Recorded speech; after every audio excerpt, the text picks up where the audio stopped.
Everybody. Welcome to another episode of Ancient Mysteries Unearthed. I'm your host, Chris Noble.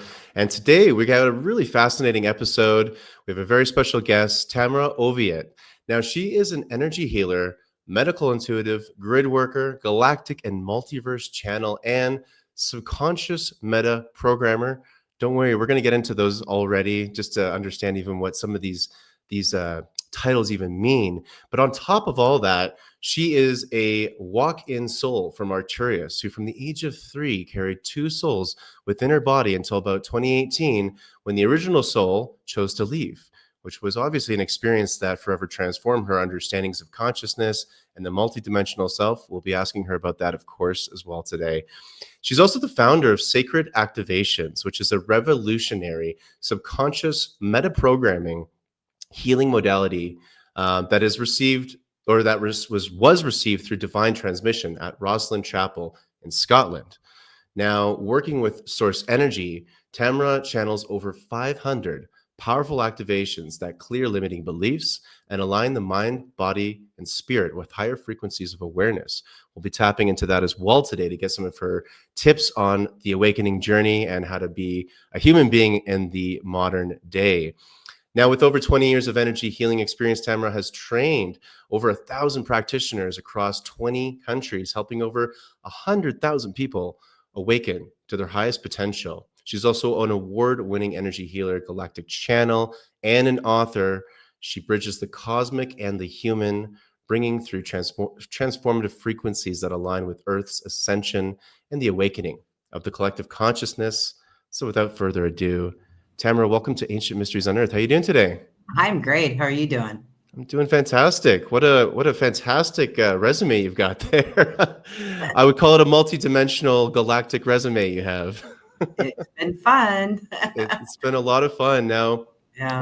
what I love to start the shows with usually is, which we will today, is what has your journey been like to get to you where we are today? I know that's a very long story, but maybe we could start from what was maybe your first moment of awakening per se, where you really started to understand, whoa, there is a lot more going on to this reality than meets the eye. How did it start for you?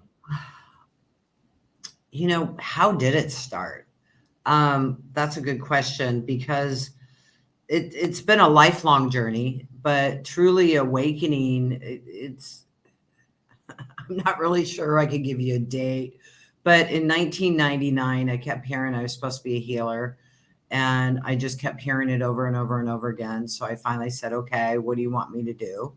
And that's when I started learning different healing abilities and practicing in the healing arts. And I did good at what I was doing, but I couldn't make a living at it. So I went back into the workforce. And in 2000, then I did tons of different modalities. And I always had this conversation going on. I thought everybody had a conversation going on like I did. And in 2012, I found myself, I'm going to cut that story really short. But I ended up in the Rosslyn Chapel, guided by Source, told me to go in there. And I sat in a pew and I connected. I said, okay, God, I'm here. And then I was told to go into the Akashic Records. And when I went in the Akashic Records, there was a being standing there. I've never seen anybody in the Akashic Records. And I said, who are you and what do you want? And he said he was Lord Metatron. He was there to assist me. And with that, the energy just started like a tornado coming in the top of my head. And it was flowing for a really long time. And it was followed up by these golden seals. And they were like stacking in. And I was dizzy and everything afterwards. And when we were driving away from the church, I heard, you're now crystalline and give these to others. So I went back to my B&B. I called my friends on Zoom, or no, it was Skype at the time. And I said, oh my God, you wouldn't believe what happened. Do you want this? And everybody's all, yeah. So I was giving all my friends the activation. I mean, how did I even know how to do that? And so I ended up staying in Europe for 8 months. And a lot of the time I was alone. Like in Italy, I was alone for 3 months. And all these different beings were coming in and teaching me and giving me activations. And so it's been quite a journey since 2012. till now. And it's just been really life changing. And then you were mentioning I had two souls in my body. I noticed how, I would try to like write up these classes and stuff they'd tell me to do. And then when I'd get into class, it's like, step out of the way. I wasn't the teacher, and so everything was channeled in. And then in 2018, I was in escrow to buy this house in Ashland, Oregon, and I was talking to. I knew I was a walk-in. I had figured out I was a walk-in. I don't remember what year, but in 2018, I was talking to a friend of mine, and I said, part of me wants to buy this house, and the other part of me just wants to leave. She says, Tamra, you're walking, right? And I said, yes.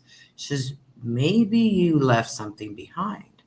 And I went, oh my God. So I connected inside, and we had a conversation, and Tamra, or the original soul, asked me, are you going to take care of my family? Will you do this, do that? And I said, yes, yes, yes. And she says, okay, I'm out of here. And left. And then I just I felt like I dropped so much energy and negativity in these programs and stuff, just shed away. And it was really remarkable. And a couple days later, I went up and connected and talked to her, and we were just cracking up laughing, and so it's been quite a journey. I don't really see myself as a walk-in. It's really my higher self coming in and integrating, like all my timelines and stuff collapsed, and my whole aspect of me came in, is really what I think that happened, or best way to describe it. And that's fascinating. So for the audience too, like I guess you're describing what a walk-in is, but how did you get the connection to Arcturus? How did that happen? uh, That sounds interesting. yeah, it's great.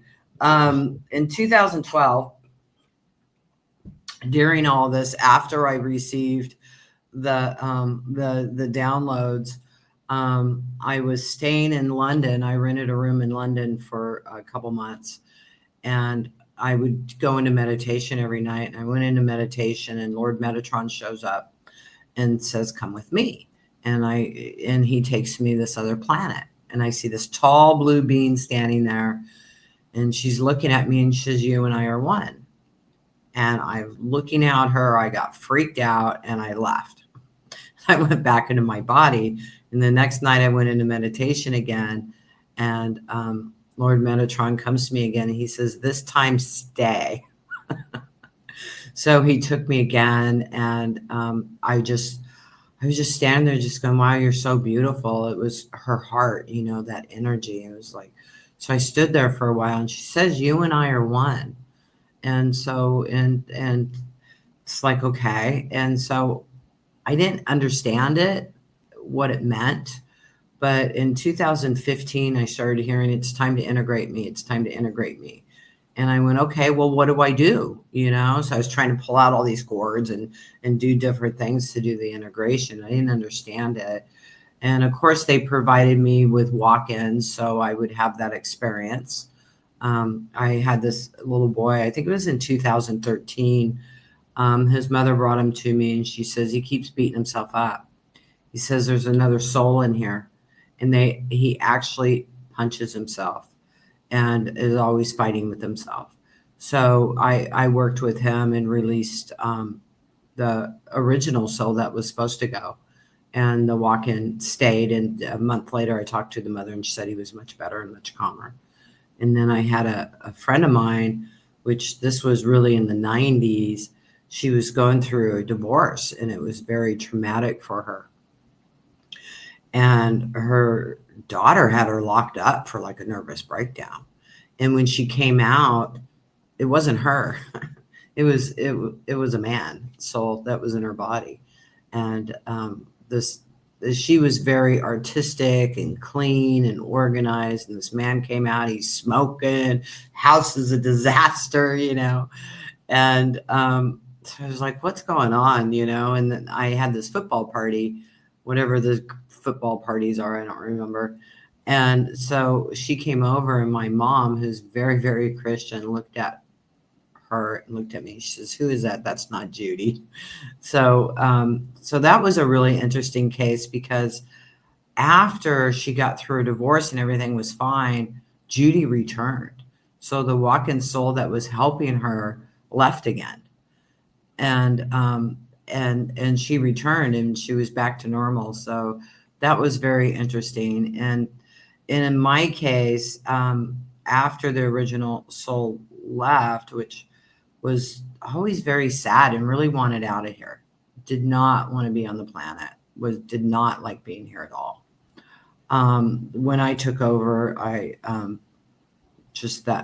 calmness, and I actually pulled out of escrow, sold everything or gave it away, things I'd been carrying around for 30 years, things that are worth a lot of money value. I just gave them away. I didn't want them. I didn't care. I kept a couple pieces of art, and packed up my cats, and my cats lived with my son for a little bit. And I left with 2 suitcases, and I'm spending a lot of time between Europe and Mexico for a couple years. I lived out of a suitcase. I no longer had a home, and it was just such a magical, amazing time for me, and very good time for me to integrate and reprogram myself to be, more at service, and more grounded in being able to live on planet Earth and function, and then be able to help other people change their programming so they can also be happy and have prosperous lives. It's so fascinating. The whole concept of a walk-in, it just sounds like these vessels that we live in, are like the walk-in clinic or something. And, you do have these different energies that come in and out of this vessel. And I'm sure it's far more complex than we could imagine. And what the stories you're sharing with me, made me think of times where I've had sometimes what feels like maybe other personalities, or perhaps it was a soul, I don't know, that was in my body maybe when I was a teenager, and I just felt like this planet was not for me. But now I feel really happy here. And it just got me scratching my head as you said all that, Tamra. It's really interesting. And I'm sure our audience is probably wondering, like, hey, did I have a walk-in, or do I have a walk-in? My last question on this topic, because it's really fascinating, is how do you know if you have a walk-in spirit, soul, consciousness with you in this body? How does that? Most people don't know. That's what I And thought. Yeah. it's agreed upon, because Okay. like my friend Judy, she couldn't leave. She couldn't leave the planet and check out. She needed to be here. So that soul came in and helped her through it until she was ready to take over again. So, and I think most people like amnesia. I really think amnesia is a walk-in, and they don't know. And I think most people just don't even know. If I didn't know, I wouldn't know. If I didn't experience it, I wouldn't know. But it was funny. My brother was living with me, which is very, very Christian also. I came from a very Christian family. And I could see him look at me like, what happened? He could see that I had definitely changed, that there was just one of me. I was just much more calm. I went and visited a cousin that I hadn't seen and been around her in years. She says, what happened to you? She's all, you're so different. You're so calm and relaxed. And so I told her, and she goes, oh, that makes sense. And which is interesting, because really part of me was really wild and fun and having a good time. And the other part of me was really my subconscious programming of being depressed and sad and all those other energies. So I had these total polar opposite personalities of who I was. I could be really sad, or I could be really wild and go out and have a great time. So, but how do you know you're a walk-in? You don't, but really a walk-in is all agreed upon. And I really, we're all one. It's all aspects of us anyway. And nobody can take over your body without your permissions. Don't worry about it. But I've helped several walk-ins since my discovery of myself, to integrate and to feel at home. Because some of them feel really lost. They come in and they're just totally lost. But what I found with myself is I took over the vessel, as you call it. I call it like a car, and I took it over, but I also took over all the programming. So I have to still deal with all of the subconscious programming that was already here. It's like putting a new program in a computer. You're still having to deal with all the other programs on the computer. So it's been quite a journey, and I've really still had to work on myself and do a lot of clearing. 100%. That leads me, I guess, to the next question, which is, well, this multidimensional reality that we live in. And, we hear these terms like the Matrix, not just the movie with Keanu Reeves, of course, but this much more ancient idea of the Matrix and what this fabric of reality actually is for the experience that we're, having, that those watching and listening to this podcast are having. What's your definition, Tamra, of the Matrix? Like, what is that? It's really funny. I'm just going to go back into my walk-in story. I was doing a 12-week webinar called Out of the Mind Matrix. And that's when all of this happened. When I was receiving all these codes and stuff, it assisted me to do the shift. So it was in the middle of this 12-week series I was offering Out of the Mind Matrix as this happened. How I see the planet is it's a matrix. It's a game. It's a video game. It's a holodeck. We are playing a video game. We are playing in a holodeck. None of this really is real, but we are here to play a game. So quit trying to escape. Play the game. Play the game. Win the game. I had this hypnosis session when this was before 2012. I think this was in the 90s. And because I went to one of my hypnotherapist teachers, he was really magical. He'd spent 12 years in India studying Vedic astrology and all kinds of stuff. And so I went into this hypnosis session, and when I went down, this bird came to me and said, "Come with me." And he called himself Charlie. He says he's Charlie, but he's not Charlie at all. And he was like rainbow colored. He wore glasses. He was really cool.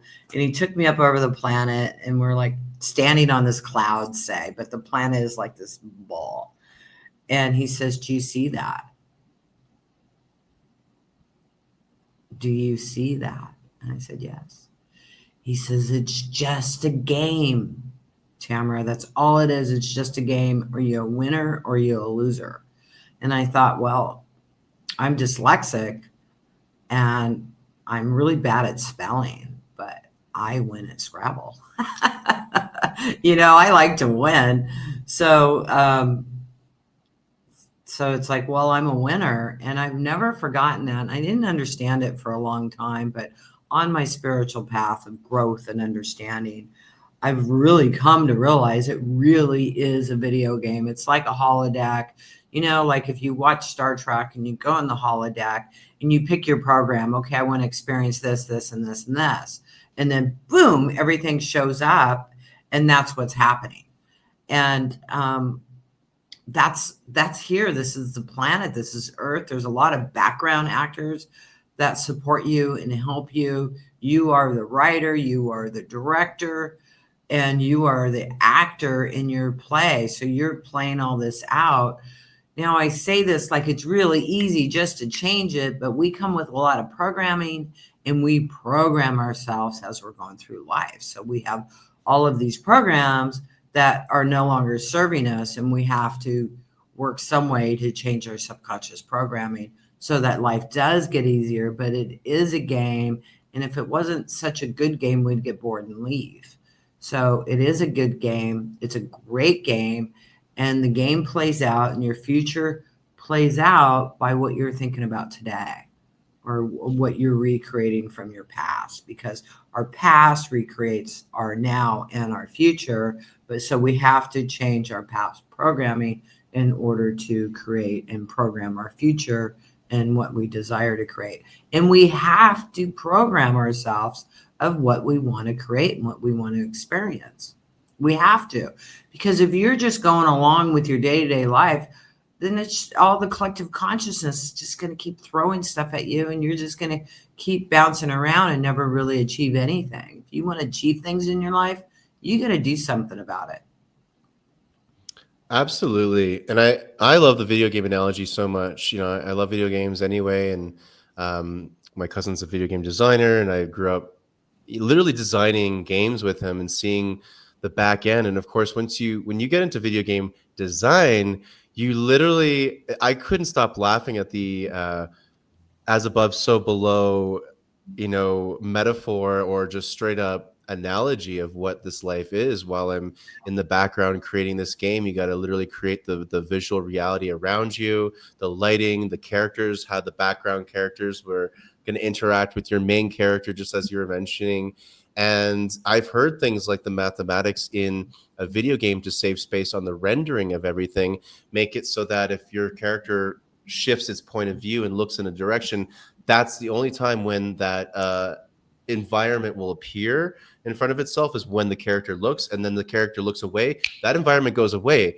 From a gaming perspective, to save rendering, RAM, etc. Well, apparently this quantum universe is operating the same way as the Exactly. game. It's just such a Exactly. funny thing, isn't it? Yeah. it's Yeah. it's a it's a wild metaphorical game that we're playing, and I think that's what cracks me up about it, is that we create the matrix within the matrix within the matrix. It is. It is. And we're just holograms. I have this picture. I just started sharing it around a little bit. I have this picture of me. I'm in Japan. I just got to Japan, and I'm standing in my hotel room, and my husband took a picture of me, and part of my right arm is missing. You can see all the way through it. And so I'll share that with you, but That's we're interesting. holograms. I We're had light. another one. Yeah, we're just light. And I had another one years ago when I was doing this event. You could see through my arm, Wow. and it was like, wow. And then this one, I mean, it's just in your face. You have to look at it. And it's because we're just holograms. That's all we are. We're playing a game. So if you're suffering a lot, you can change it. You don't have to. Be happy, happy, joy, joy. Go have fun. Don't get caught up in all of the division, because there's so much division in this planet, because they're trying to keep the game going. So they're just, no matter where you live, and a lot of the people that are known channelers and stuff like that are also bringing in false information. I don't think they know they are, but they're channeling in false information. And so you got to be discerning, you got to connect, and you got to be real. We're all in this together, all of us. Nobody's special. Nobody is better than anybody else. So don't put yourself on a pedestal thinking you're better than other people, or that other people are better than you. We're all here, we're all playing a game, and we're all in this together, all of us. And we don't have to worry about the people that don't get it and aren't playing the game the way we are. You don't have to change their mind, you don't need to save them, nothing. Because really, we change the game, and we change the collective consciousness by our thoughts, our feelings, our emotions. So when we're in peace, love, joy, and happiness, it affects everybody around the whole world. So that's all you have to do, and you don't have to worry about anybody else. Absolutely. But we get caught up in all the noise and all the drama, if you will. And like you just hinted at, there seems to be in this matrix, in this current reality of ours, a concerted effort by certain people, groups, people, beings, to keep us divided, to keep us Mhm. from the truth, to keep us from ourselves and our own empowerment. From my research, and as the title of our podcast kind of ensues, these are ancient things that I've discovered that we've been going through for thousands of years, with different forms of division, different forms of oppression. From your perspective, Tamara, like who's the they that we're speaking to, and what is this almost feels like a spiritual war that's been going on for quite a while? What's your take on that? It's totally a spiritual war, but again, it's a video game. So you have to have the good guy and the bad guy. Nobody's really good or bad. Everybody just is, and everybody's playing their part in the game. So you can't go out there and hate and destroy somebody and think that makes the game better. The game really is for you. For you, it's peace is an inside job. Everything is about you. That's funny. I did this.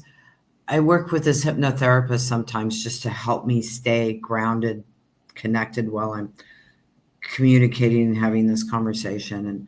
And when I go into hypnosis now, I like unzip myself and and step out of this body. It's very interesting.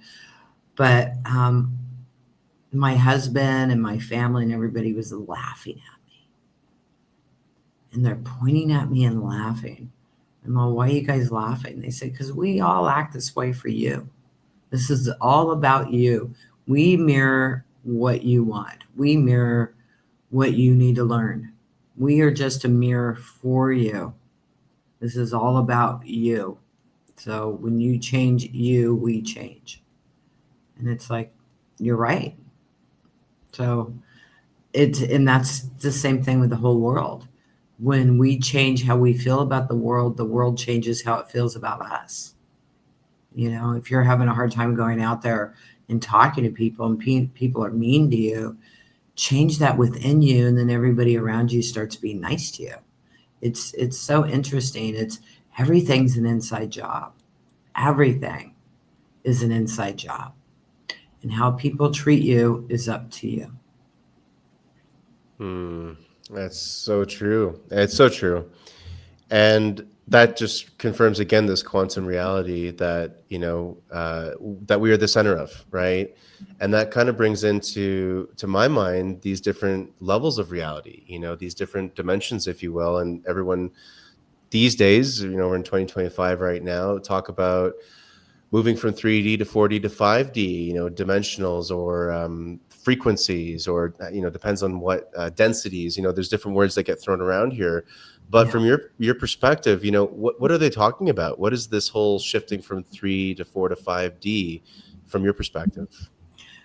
It's a video game. You play at level 1, you play at level 2, you master that, you go to level 3, you go to level 4, you go to level 5. Most of us are playing in level 5 now, and what happens is the filters aren't as strong. Your manifestations happen a lot faster when you're operating on level 5. So good or bad. So what are you thinking about? What are you focusing on? Because you can create this stuff instantly. And when you're living in the 5D, it's very interesting. When I moved up living into the 5D, now my higher self has connected into, 6th, 7th, 8th, whatever dimension that I'm operating in. The guides go away. The angels go away because they operate on 4D and 5D. So when you're in 3D and you're communicating with your higher self or the guides and the angels and all of that, they're operating in 4 and 5D. And when you're operating in 5D, connecting into 6D and everything else, you no longer need them. You're actually just connecting to you. I remember hearing this conversation once. I said, well, who's the master I'm speaking to? And I heard, you are the master you're speaking to. And when that changed and the guides and everybody went away, because those were my friends. I talked to them all the time. I had aliens coming in talking to me. I had Buddha showing up talking to me. And it all changed, and it felt a little lonely at first. And then I adjusted, just like when you're playing a video game. You change the level of video game you're at, everything's new, everything's different, everything's changed. And then you get good at it, and then you go to the next level. So to me, that's what this is. That's what we're playing. We're all in this together. We're playing this game together. Let's have some fun. Let's enjoy ourselves. Do things that bring you joy and happiness. Yes, absolutely. And right before we started recording, or for this episode today, I was on your website looking around, and I did notice all these great photos of you at these different sacred sites, different ancient sites around the world. On a side note, too, you always have these really cool lens flares where there's a beam of light coming in a lot of your photos. I noticed, isn't that cool? Yeah, the last ones, there was this beam of light that went this way. I was in the Abbey in Glastonbury, and then I put my hand out, and it went right on my hand. It was like, oh my God. Wow. I And don't know those are happening until we see the pictures.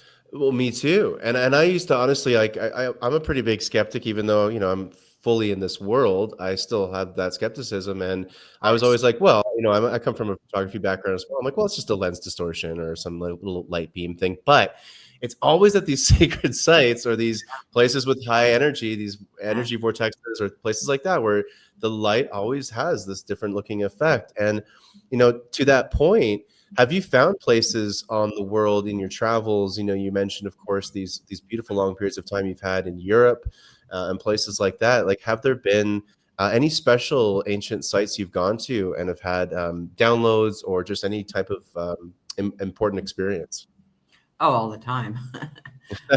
Yeah, I spent a lot of time in Glastonbury. Glastonbury is the heart chakra of the world, and I get a lot of information when I'm on the ley lines and walking around there. I get a lot of codes, a lot of information. I get classes.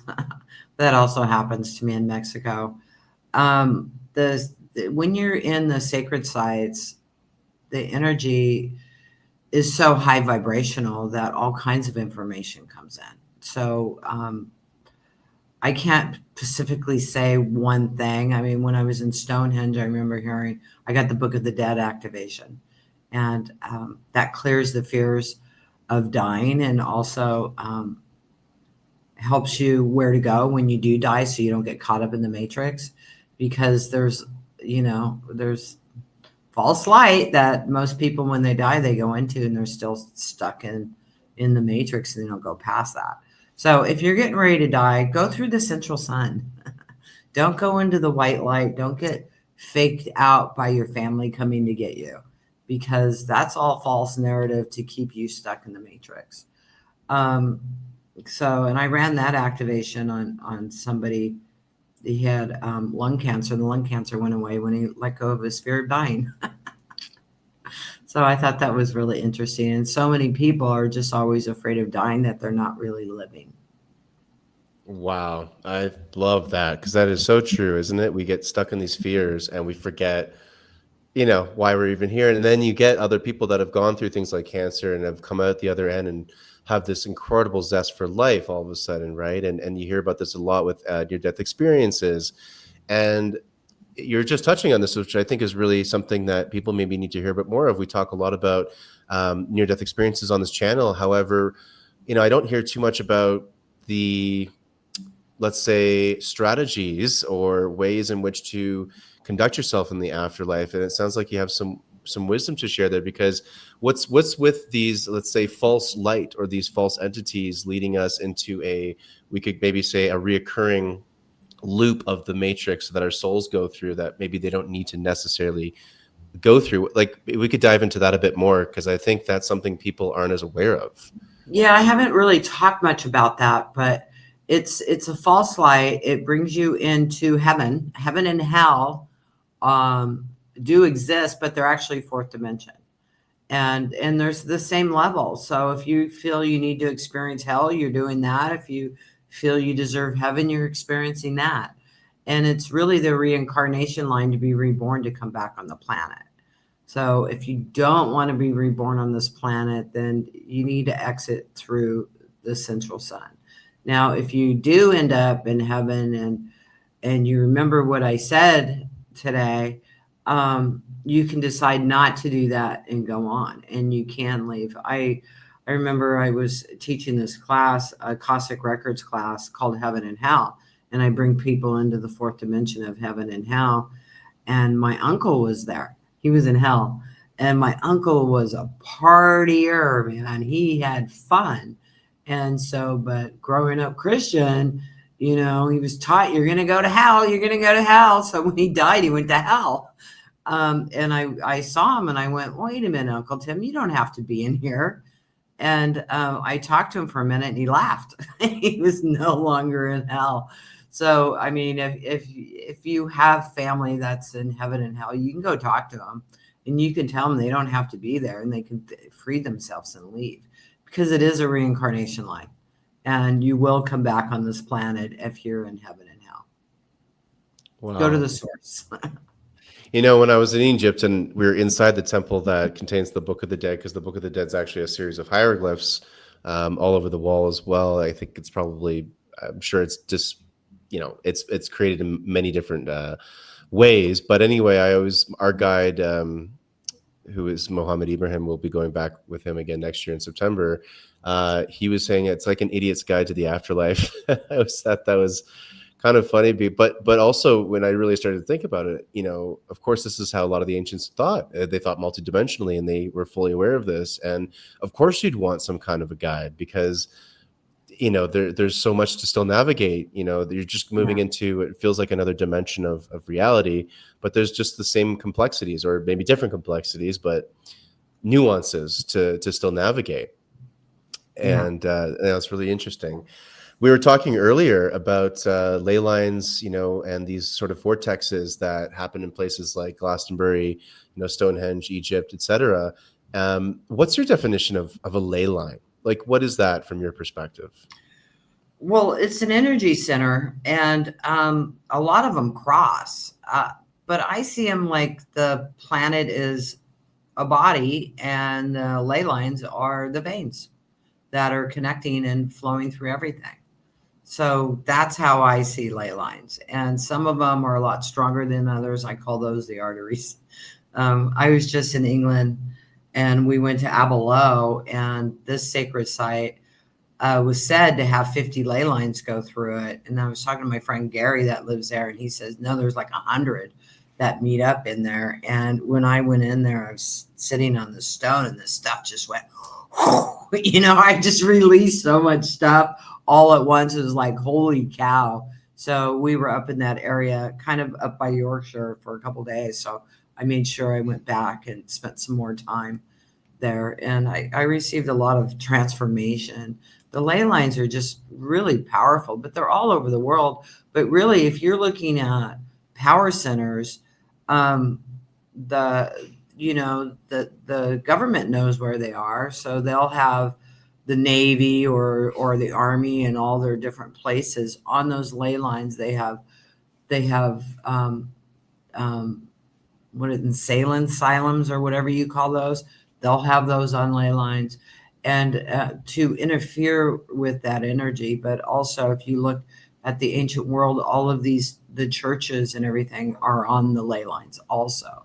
So the ancient people really knew what they were doing, where they were putting these things. And obviously, we know what we're doing today too, but a lot of times it's misused because the energy is the energy. So you can use it any way you want. Yeah, and it definitely has seemed that the powers that were, at least, have utilized that to their advantage, let's say, to Yeah. whatever their agendas have been. And it seems that now we're just remembering on a more collective level how to use these places, these sites, and these energies, for the betterment of ourselves and for humanity, not necessarily for the other reasons. Because, like you said, energy is energy; it's a neutral thing. It's just how it's being used. Yeah. So definitely go to ley lines, go visit those places. They're very, very powerful. They're very powerful. Do I know a lot about them? No, I'm not a researcher, and everything I know has been channeled in and has been given to me and come into me. I live my life. I don't, like I said, I don't do a lot of research. I grew up dyslexic, having a hard time reading. I can read now, and I've gotten pretty good at spelling too, which is really cool. A lot less editing these days. So that's definitely changed over the years. But I just do what I'm told. I bring in the energies I'm told to do. I do activations I'm told to do. I do trainings, and that's my piece of the pie. I don't have all the answers. I just know what I know. And I love that, and I would like to get into more of your wisdom and your teachings in a second. But you mentioned something earlier on that I think is actually really important, because I know more and more people tuning into this channel and to our partner channel, Portal to Ascension, are really into the channeling side of things. Whether it's channeling angelic beings, extraterrestrials, whoever. Um, and I think that's something that's becoming more and more and more popular now, which is great. But like you said, there's a lot of channelers out there feeding us with false information unknowingly. Unknowingly. Unknowingly, exactly. What advice would you give them? And if you even have any maybe little tips or techniques you could share with the channelers out there that are maybe new to this or have been going for a while to maybe stay in this more truthful vibration, or like how can they, let's say, improve their channeling or at least be guiding it into a more holistic direction? Well, if you're just channeling, I mean, you could be channeling anybody. So who are you channeling? Ask who you're channeling, because a lot of the beings that people are channeling are playing this game with us. So they are part of the matrix. The universe is part of the matrix. We're all playing this game together. So it's like, who are you channeling? Channel God, channel the highest source, channel source energy, channel universal energy beyond the matrix, beyond the whatever they call it, the ferment. Go beyond that to channel the truth. Because if you're just channeling, and it could be a different alien race. Oh, I'm channeling this alien race or that alien race. Well, they might be playing the game too, and they want to give it misinformation in. So I would definitely make sure you're channeling source and bringing information in from source. That makes sense. Like just go to the top of the ladder at this point. I know Yeah, there's no hierarchy, so to speak, but that just makes sense, right? yeah, yeah. Because these people that are very well known are saying the world's going to split in two. They're bringing in division information, and it's wrong. And I used to get really frustrated. What are you doing? You're so well known, and and they help so many people in so many different ways, but they're still bringing in the division. And it's not true. We're all in this together. Maybe I'm wrong. I don't know, but my belief is we're all in this together and we're all playing this game together, and we don't have to worry about waking anybody up. We work on ourselves and we affect everybody just by working on ourselves, and don't get caught up on having to save people. I mean, that was my vision, my goal, my drive was world peace, world peace, world peace, world peace. And I was upset about it. My God, this is going on, that's going on. And in 2012, when I was in Italy, I saw this vision of the whole world being in chaos. And I was sitting there with my eyes closed in peace. And they showed me that a couple of years ago again. I went, yeah, I remember. So anytime all this chaotic stuff's going on, bring yourself in and go in peace. Don't get caught up. And it doesn't matter what side you're on. If you're a Democrat, you're a Republican, you're spiritual, you're a Christian, those are all the vision programs. Connect in and know the right thing's going to happen and the right thing's going to unfold. And don't get caught up in the fear. And it takes practice, I know. But the more you can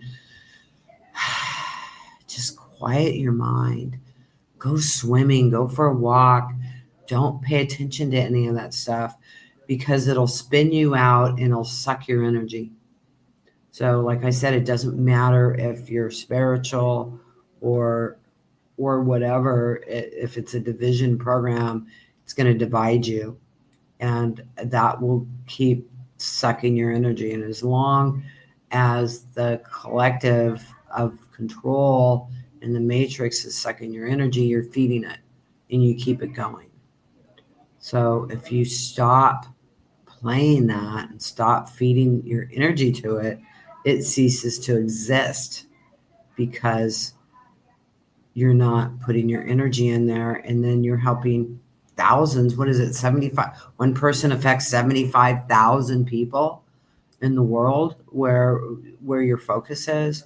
And if your focus is truly on peace and you're in that inner peace, it's over 10 million people that you're affecting with that peace. So if you can stay at that peace, you can stay calm and relax and don't get caught up in it, you're helping the whole world change. And I love that beautiful perspective, because it's something that I think a lot of people, especially the ones wanting to make it positive change, get caught up in the savior complex of it all, and the massive mountain of work to be done, to get there. When in reality, like you said, it's just a matter of turning inward and really honestly focusing on you and yourself, which feels perhaps selfish to a lot of people. But we had a guest on the other day on the show who's like, yeah, be selfish. Let's reframe that whole idea of selfishness, because if we're not looking after ourselves, then everything else just falls apart, really. And so the things that we care about on the external have to start within ourselves. 100%. And it leads me to my next question, which is these sacred activations that you channeled and that help others and teach others with. How did that start for you, and what are they? What is a sacred activation for our listeners and viewing audience?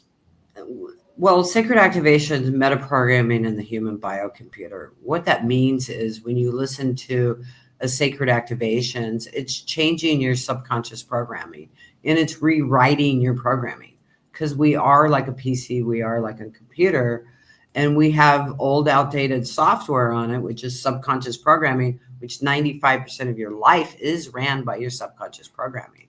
So what I do is the sacred activations. There's a lot of deprogramming and sacred activations that clear out the trauma, clear out the hate, the anger, the disease, the sickness, the fear, the lack, the limitations, the childhood trauma, all these different things. And it deprograms those programs. And then we replace it with happy, happy, joy, joy. And then there's still some also very high vibrational activations that help you create in this life what you desire. So we have programs to install, and then we have deprograms. It all happens through source energy. I am the steward of this. This was given to me to bring in and to teach and to assist with. I teach people. There's over 2,000 practitioners around the world now that are doing sacred activations, using sacred activations in their practice. And a lot of them tell me that's their go-to. That's their favorite modality, which of course makes me feel really good. But it's all about changing your subconscious programming, which runs 95% of your life, and reprogramming it so that even if you just reprogram it with happy, happy, joy, joy, things that bring you happiness and joy are going to start filling your game. So those things are going to show up, because we could learn through trauma or we can learn through joy. It's really up to us. We don't have to suffer to be close to God. That's another big, huge lie to keep you spun out in that suffering energy, which feeds that duality of negativity that's on the planet. So the more you clear yourself out with these programs, your whole family changes. Everybody at work starts teaching you, treating you differently. Your family starts changing. Your neighbors starts changing. It affects everyone around you. It affects your whole life. And then with the reprogramming, really helps you live a happier life where you're having a good time and you're creating great experience instead of negative experiences all the time, because we are the programmers of our lives. So sacred activations was given to me by source energy. I like to call it God. You call it whatever you want. And I had many, many teachers come in. I had aliens coming in and teaching me and giving me activations. I had the different masters coming in, like Buddha, and I had elephants coming in, and it's just such a great experience and so much fun. And so a lot of the activations are named after them. Is like, who gave it to me, So that's the name of the activation. But we're here to have a good time. The only way to win this game is to be happy. That's all you have to do. Live a happy life and you change the whole game for the whole world. It sounds so simple, I know. and it is.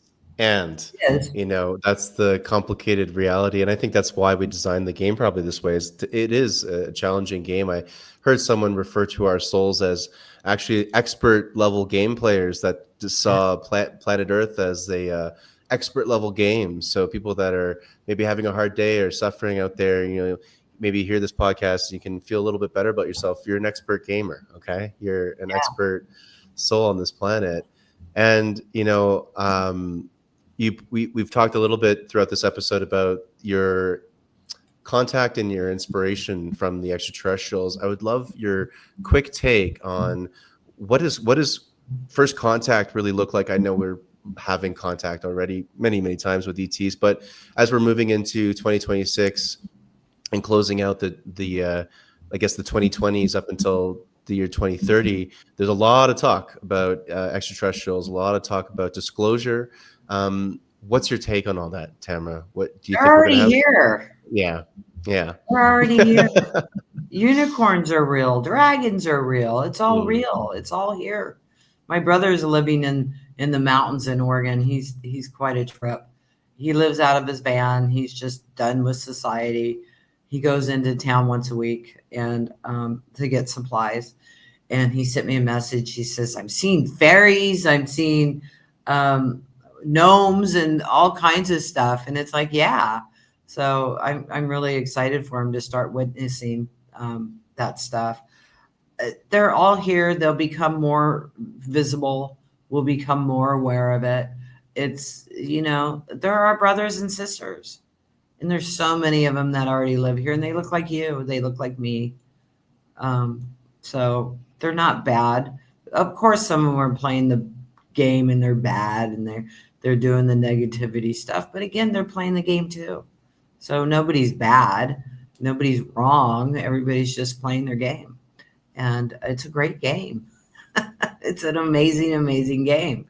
Just keep working on yourself. Just keep working on yourself and have a happy life. That's how you win. That's all you have to do to win the game. You don't have to be rich. You don't have to be skinny.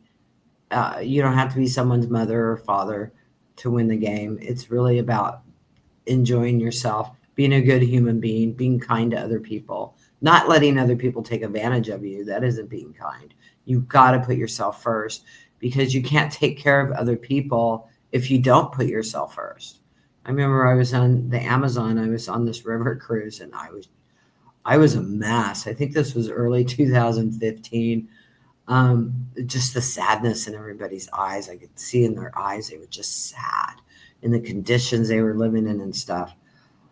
I got sick and I went home. I couldn't even stay. I was supposed to go to Machu Picchu and all this whole Peru tour, and I only made it on the river cruise, and I had to go home because I was just devastated. And then I got a new activation called Bleeding Heart. Because if you're bleeding your energy out to everybody, how are you going to help anybody? Because you can't even help yourself. So you've got to take care of yourself, and then you're able to assist other people. Tamara, what are a couple of really practical things that maybe like one or two things that our viewers and listeners can take with them today that are just practical things to, exactly like you said, connect with yourself on a deeper level and but help yourself do that self work. What does that look like on a practical, maybe day-to-day level? What are some things people can do? Well, definitely meditate, even if it's 5 minutes. Just quiet for 5 minutes. And of course, I'm going to tell you, listen to sacred activations. You can do it in the morning, you can do it at night, you can do it on the weekend. But, listen to a couple of activations a week will help you start reprogramming your mind. And you don't have to listen to them over and over and over again. It's really listen to it once. It's like plugging software into your computer. It starts clearing out the stuff right away for you. Amazing. And for the audience, then, where can they get these activations? Of course, everyone knows they're going to see this in the show notes below, everybody. But Tamara, where can they reach you? TamraOviatt.com, which is showing here on the screen, and you just put a .com. Also, sacredactivations.com, but TamraOviatt.com is fine. I've got a YouTube channel. I have tons of free content on there, tons of free content on my website. And then we have everything else you want, whatever you want. If you want to work on yourself, you start doing that, and you want to help others, we have everything to assist you in whatever you need. That's what we're all about. That's what I'm all about, is to assist you to live a happy and joyful life. And win the game. In the game. That's what it's all about. And I'm so much calmer about it these days. It's not like we have to win, it's like, and I already know we got this. I already know we've hit the tipping point. We've hit it. I feel it. Yeah, you feel it too? Isn't Oh that yeah, nice? it's relieving. Yeah, it was a big It it was took getting me a couple dicey. weeks because a couple weeks I went, "Whew, we did it." And I was just like, didn't do anything for a couple weeks because it's like, okay, now Yeah. what do I do? We won, we won, we won. Now what do I do? So we have hit the tipping point. We are on the way. Don't, it's just all illusions. Don't worry about it. We got this. Have a good time. Really, Yes. that's all you have to do. Just have a good time. Well, Yeah. look, you've been giving some wonderful wisdom throughout this whole episode, and thanks again for being here, Tamra. Maybe for just a little closing for our audience, viewing and listening audience here. You've been giving some fantastic, like, lifelong advice here, but if you could just add on to some of that, maybe, and give us some closing thoughts, like what do people need to hear right here, right now, as we're recording towards the tail end of 2025? Can I run some energy? Oh, please. Oh, please. That's what I'd like to do. Yeah. All righty. So I want you to connect in and I want you to think maybe about your fear of the future and just think about that. That's all you have to do. And I'm going to connect to source energy. I'm going to be silent while I run this. And I'm also told to run already the 18 strands of DNA activation, which will continue to unfold for you over the next couple days, next couple weeks, even the next couple months. So just connect and relax. Beautiful.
Okay, just imagine bringing your energy into Mother Earth.